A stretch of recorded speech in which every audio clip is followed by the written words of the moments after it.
So parables surprise us. Now, we've all heard the story of the tortoise and the hare so many times that it's almost hard to be surprised by the outcome. And so, too, for some of Jesus' stories, we've heard them time and again. And for some of us, though, we might be hearing them for the first time, but we have to kind of work to be surprised by them. So we might be surprised a little bit about the caricatures of the Pharisee and the tax collector, but what is surprising as well is how this story has the ability to trap us time and time again. So no matter what we do with this story, we are trapped. If we pride ourselves for not being like the Pharisee or the hare, we are just like the Pharisee or the hare. If we sing our praises for not exhorting people like the tax collector, we're just like the Pharisee or the hare. And if we claim to be just as unbelievably humble as the tax collector, we're just like the Pharisee or the hare. We keep getting trapped in this story because comparison traps us each and every time. So that's twice that I've been surprised thus far. But as I was getting ready for today, I was really surprised as I read the book Short Stories by Jesus by Rabbi Amy Jill Levine.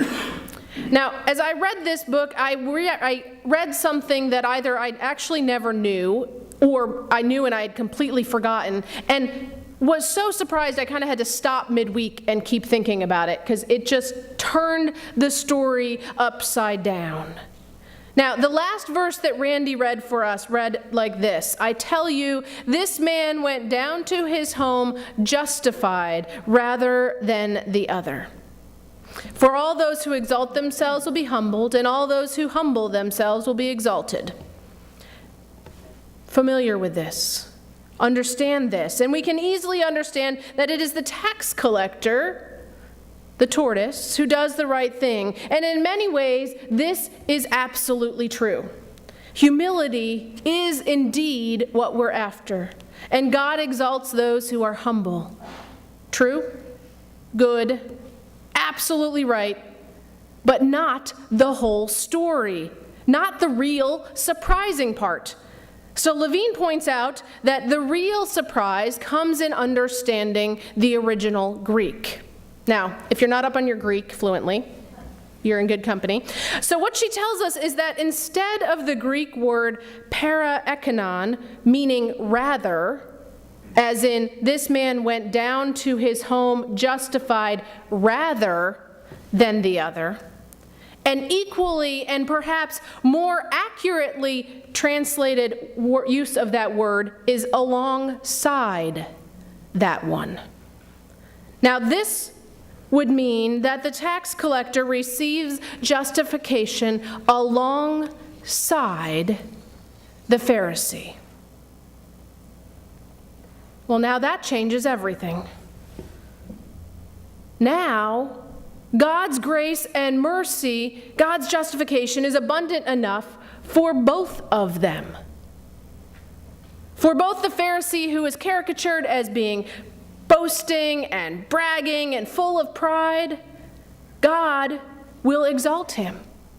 And the tax collector, who in this moment is begging for mercy, but who might go right back out and keep stealing from people day after day, God will exalt him too. Friends, God's mercy and love is big enough for all of us. Because, as Sharon said, at times we are the Pharisee.